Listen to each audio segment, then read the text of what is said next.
Chào mừng các bạn đã đến với Keyboard Game. Và hôm nay thì mình xin giới thiệu cho các bạn cách chơi của tựa game Phục Dựng. Game thì setup như thế này thì bạn cứ setup giống như này là được. Đầu tiên chúng ta sẽ sắp xếp cái xưởng gốm. Các bạn có thể nhìn thấy là chúng ta có 5 cái module, một cái dài nhất và 4 cái bé hơn.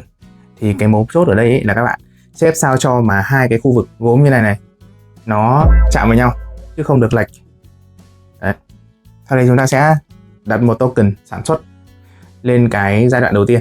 Và ở mỗi bảng chúng ta sẽ để một cái token sản xuất vào cái ô ở bên trái dưới cùng như thế này. Và các bạn có thể nhìn được cái vòng quay để di chuyển là theo chiều kim đồng hồ. Sau đấy chúng ta sẽ trộn đều cái chồng thẻ công trình này lên này, lấy ngẫu nhiên ra số thẻ công trình bằng số người cộng 2. Giả sử mình đang setup cho 4 người chơi thì ở đây chúng ta sẽ có là 6 thẻ công trình và chúng ta sẽ để token nâng cấp lên mỗi cái thẻ này. Các bạn có thể thấy đây là hình viên gạch bé hơn. Đối với các thẻ sự kiện thì chúng ta có thể thấy là mỗi cái giai đoạn thì chúng ta sẽ có 2 thẻ. Vậy là chúng ta đang có 6 thẻ, mỗi giai đoạn là 2 thẻ thì chúng ta sẽ rút ngẫu nhiên mỗi giai đoạn một thẻ. Sau đấy chúng ta sẽ tạo được một chồng sự kiện có 3 giai đoạn như thế này. Đấy. Mình tính nhẩm hình như là có 8 cách để tạo cái sao ấy.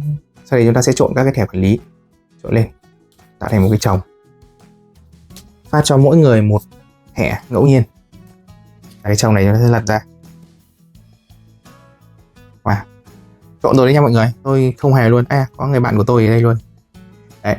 Nếu mà trường hợp chúng ta lập ra những cái thẻ mà có chức năng giống nhau ấy, chúng ta sẽ để chồng lên sao cho mà cái khu vực thẻ quản lý ngửa ra này nó có 4 loại thẻ khác nhau. Mỗi người chơi thì cũng sẽ được phát một cái ngẫu nhiên rồi nha. Mỗi người chơi sẽ chọn một màu cho mình, như mình ở đây thì mình chọn màu xanh lá và chúng ta khởi đầu với cái hình ghi ở đây là có 3 quân và 1 nghệ nhân. Cái bảng này nó có 2 mặt nên là bạn chơi mặt nào thì chơi nhé. Sau khi chúng ta khởi đầu với 4 công nhân này thì chúng ta sẽ lấy một cái viên token sản xuất và để vào một cái ô bất kỳ ở cái bảng điều hành của mình. Đây ô đây nha. Sau đấy thì chúng ta sẽ chọn người chơi đi đầu là sẽ cầm biểu tượng này và chúng ta quay sang một cái bảng quản trị. Các bạn có thể nhìn thấy ở đây, đây là cái khu vực mà chúng ta sẽ đặt cái công nhân của mình vào. Thì đây là khu vực để sau này chúng ta tuyển dụng là tối đa 2 công nhân đấy. Khu vực này là khu vực của nghệ nhân, những nghệ nhân là còn thừa chúng ta sẽ để vào đây. Khu vực này là khu vực để nghỉ ngơi. Khu vực này là khu vực phát triển, có những cái nấc thang để đi lên. Cái bên nào mà nó dài hơn ấy, thì sẽ đứng được nhiều người, bên nào mà bé hơn thì chúng ta sẽ đứng được 1 người. Cái cột bên này thì gọi là cột danh tiếng, có các số từ 1 đến 4 La Mã ở đây nhá, để gợi ý cái điểm bắt đầu á. Thì cứ theo chiều kim đồng hồ, số 1 xếp ở dưới cùng, 2, 3, 4 tương ứng với số điểm danh tiếng hiện tại đấy là 0, 1, 2, 3. Và lưu ý một chút đấy là trong suốt trò chơi ấy, thì người chơi chỉ được đặt nghệ nhân hay là cái công nhân của mình vào những cái điểm mà nó có cái hình hoàn chỉnh này thôi. Còn những cái điểm mép này chúng ta sẽ không được đặt vào. Vậy nên là đối với một cái game đầu tiên thì khuyến khích các bạn sẽ xếp kiểu như thế này để chúng ta có nhiều điểm để đặt nhất. Ở đây là có 6 điểm. Tổng quan của trò chơi này đó là tìm ra người có nhiều điểm thành tựu nhất. Trò chơi sẽ có 3 vòng thi công, mỗi vòng sẽ được hiển thị bởi một thẻ sự kiện tương ứng với một cái giai đoạn, và mỗi vòng thì chúng ta sẽ có là 5 giai đoạn nhỏ. Nó hiển thị ở cái bảng xưởng gồm lớn như này là gồm có giai đoạn sự kiện, giai đoạn thi công, giai đoạn nghệ nhân, giai đoạn trả lương, giai đoạn báo cáo. Các bạn phải nhớ là khi mà chuyển giai đoạn chúng ta sẽ di chuyển cái token này nhá, không chúng ta sẽ quên đấy. Bây giờ chúng ta sẽ đến với giai đoạn sự kiện. Ở giai đoạn này, người chơi đi đầu sẽ lật sự kiện lên. Chúng ta sẽ thực hiện cái sự kiện tương ứng là chúng ta phải làm gì đấy, và thực hiện cái đấy theo chiều kim đồng hồ. Bắt đầu từ người chơi đi đầu. Và sự kiện thì là bắt buộc, nên là nếu người chơi có thể thực hiện được thì bắt buộc phải thực hiện. Ví dụ như sự kiện này đấy là mở khóa một cái ô vuông đúng không? Thì nó là đặt một token nâng cấp vào khu vực thành tựu. Tức là mình sẽ lấy được một cái viên gạch này và để vào một trong những cái khu thành tựu ở đây. Sau khi xử lý xong cái sự kiện thì chúng ta sẽ đến với thông tin trên cái bảng này. Đấy là số bước di chuyển của token sản xuất và số lượng thẻ có thể sử dụng trong lượt đặt công nhân. Ở đây sẽ là đi 2 bước và chỉ được dùng 1 thẻ trong lượt đặt công nhân.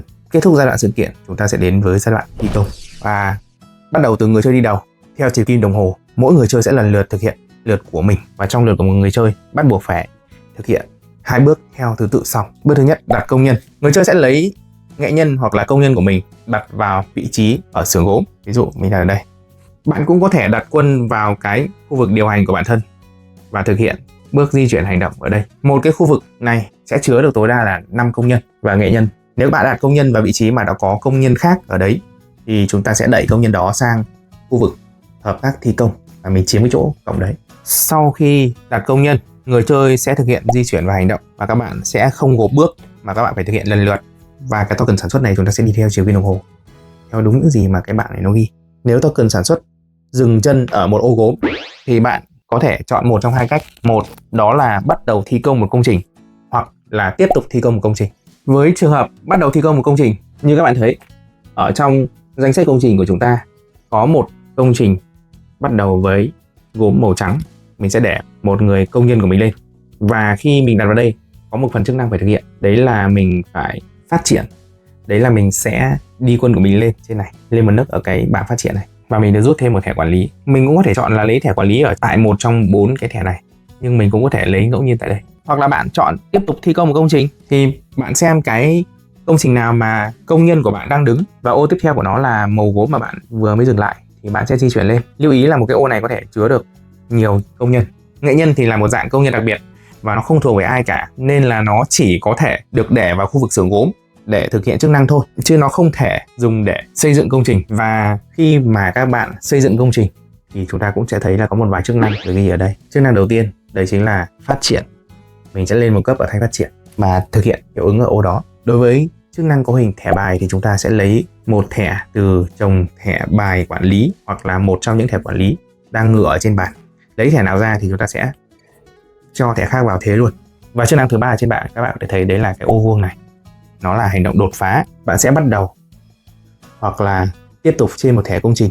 Hành động này thì cho phép bạn bỏ qua màu sắc của gốm. Điều này có nghĩa là bạn có thể bắt đầu xây dựng bất cứ cái công trình nào, kể cả công trình bắt đầu với mảnh gốm cổ, tức là cái mảnh mà đánh dấu hình thoi này. Hoặc là bạn có thể lên các công trình đối với công trình cần mảnh gốm cổ. Lại nói về thẻ quản lý thì trong một thẻ quản lý chúng ta sẽ có thông tin như sau: tên, chức năng mô tả nhanh, chức năng phụ của nó. Thì đây là chức năng mà thẻ quản lý nào cũng có, còn chức năng này thì là tùy thẻ, không phải thẻ nào cũng có như thế này. Khi mà các bạn xác định sử dụng thì các bạn sẽ sử dụng chức năng ở cái phần khu vực màu tím này, hoặc là chức năng bên này và dùng luôn. Chúng ta chỉ được chọn một trong hai thôi. Dùng xong thì chúng ta sẽ bỏ thẻ này vào chồng thẻ bỏ. Còn nếu mà chúng ta giữ đến cuối game thì chúng ta sẽ tính điểm sau. Đối với hợp tác thi công thì như các bạn thấy ở đây, khi mà chúng ta có một công nhân hoặc một nghệ nhân tiến vào khu vực tổng như thế này, thì những cá nhân công đang đứng ở khu vực hợp tác thi công, những cái mép màu xám này nó sẽ được thực hiện một trong hai hành động hợp tác thi công sau. Đấy là thực hiện một lần di chuyển và hành động, hoặc tăng một danh tiếng. Và lưu ý là tất cả những người nào đứng ở khu vực hợp tác mới được thực hiện, còn người nào đứng ở cổng thì thôi nhé. Và khi thi công thì chúng ta sẽ có một trường hợp, đấy là người chơi hoàn thành. Giả sử có một người chơi hoàn thành thì khi này chúng ta sẽ tính toán như sau. Giả sử người chơi xám này hoàn thành thẻ công trình thì thẻ công trình sẽ được giải quyết như sau. Đầu tiên, người chơi xám này sẽ di chuyển cái nhân công của mình về vị trí nghỉ ngơi. Những cái người còn lại cũng đang xây dựng cái công trình đó sẽ phải chọn: một là đưa cái nhân công của mình về vị trí nghỉ ngơi, hoặc là giảm một danh tiếng để chúng ta lấy công nhân này về, kiểu bắt OT ấy đấy. Sau khi mà mọi người đã xử lý xong thì cái chỗ này trống, và người chơi nào hoàn thành sẽ cầm cái bảng này về, lấy cái token nâng cấp này đặt vào một trong các khu vực nâng cấp thành tựu. Các bạn có thể thấy như sau. Đối với cái ở đây thì chúng ta sẽ được một thành tựu với mỗi một nhân công hoặc là một nghệ nhân ở cuối trò chơi này. Cái này thì là được 2 điểm đối với mỗi một công trình có từ 9 điểm trở lên, nhận điểm bằng với số danh tiếng. Nhận 3 điểm đối với mỗi cặp công trình 7 điểm, tức là với 2 công trình 7 điểm chúng ta sẽ được 3 điểm thành tựu, và 1 điểm với mỗi thẻ quản lý mà chúng ta có. Thì chúng ta sẽ để một token nâng cấp vào một vị trí nào đó mà các bạn cảm thấy nó hợp lý, và nó sẽ không có giới hạn cho cái việc mà chúng ta để bao nhiêu cái token nâng cấp lên một vị trí nhá. Nó sẽ tạo ra một cái việc là xây dựng chiến thuật theo cái hướng đi của các bạn rất là tốt đấy. Sau đó thì chúng ta sẽ lấy một công trình mới để vào vị trí trống và để một token nâng cấp vào. Hiện nói về khu vực nghỉ ngơi của nghệ nhân cũng như là của công nhân, ở trong bảng quản trị này chúng ta sẽ có một số thông tin như sau. Đấy là mở khóa công nhân này, thì cứ đến cái gạch vàng này thì chúng ta cứ đi qua được vạch vàng này chúng ta sẽ được lấy công nhân về. Và đây chúng ta sẽ có phần điểm ở đây. Đấy là ai ở mức cao nhất đấy thì sẽ được 7 điểm, mức cao thứ hai thì được 4 điểm, cao thứ ba 2 điểm, cao thứ tư 1 điểm. Và cái giai đoạn thi công này sẽ kết thúc khi mà không ai còn bất cứ cái biểu tượng công nhân hay là nghệ nhân nào nữa. Nếu mà các bạn hết, các bạn ngồi ngoài, những người nào còn người ta vẫn dùng nha. Sau đấy chúng ta sẽ đến với giai đoạn nghệ nhân. Ở giai đoạn này chúng ta sẽ lấy toàn bộ các nghệ nhân từ khu vực xưởng gốm này về để vào khu vực nghỉ ngơi của họ. Sau đó người chơi sẽ so sánh cái mức độ ảnh hưởng của bản thân tại các xưởng gốm. Ai mà có điểm ảnh hưởng cao hơn sẽ là người được nhận một nghệ nhân.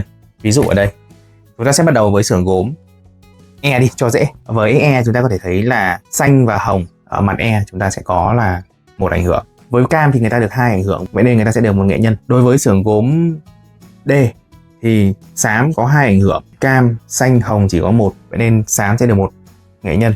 Đối với xưởng gốm C thì cam có 2 ảnh hưởng, xám có 1, vậy nên cam sẽ được thêm 1 nghệ nhân. Đối với xưởng gốm B thì cam và xanh đều là 2, trong khi xám là 1. và hai người này đều lớn bằng nhau, vậy nên là hòa, không ai được nghệ nhân. Và xưởng cốm A là xưởng cốm chính, chúng ta có thể so như sau. Hồng có 2 cộng 2 là 4, xám chúng ta có 1, cam chúng ta có 2 và xanh chúng ta có là 4 cộng với 1 là 5. Vậy nên xanh sẽ là người được 1 nghệ nhân.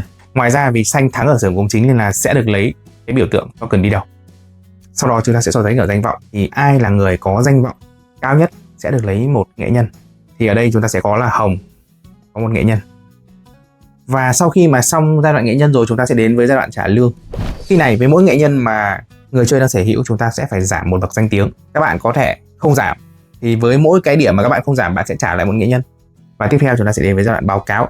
Sau khi nhận nghệ nhân thì người chơi sẽ thu hồi toàn bộ công nhân của mình về. Bạn cũng có thể trả 1 danh tiếng để giữ lại công nhân ở khu vực đang làm việc. Đấy, thì những cái khu vực mà chúng ta thu hồi công nhân về gồm có ở khu vực điều hành này, khu vực xưởng gốm này và khu vực công trình. Thì mình giữ ông này lại thì mình sẽ giảm 1 danh tiếng nữa và mình đang ở đáy xã hội. Sau đó chúng ta sẽ đến với giai đoạn tiếp theo. Và chúng ta sẽ hoạt động như vậy 3 vòng. Sau đấy chúng ta sẽ tính điểm. Ai là người có điểm cao nhất sẽ trở thành người chiến thắng. Điểm thì các bạn sẽ lấy từ công trình này, cái bảng người chơi này, lấy từ bảng danh tiếng này, lấy từ bảng phát triển này, lấy từ cái token đi đầu này, được 3 điểm này, và lấy từ các nghệ nhân. Ai là người điểm nhất sẽ trở thành người chiến thắng. Mà các bạn có thể thấy là trong game này còn nhiều chức năng mình chưa giải đáp lắm, nên là nếu các bạn muốn giải đáp thì hãy mạnh dạn comment để mình giải đáp ở một video sau nhé. Bye bye.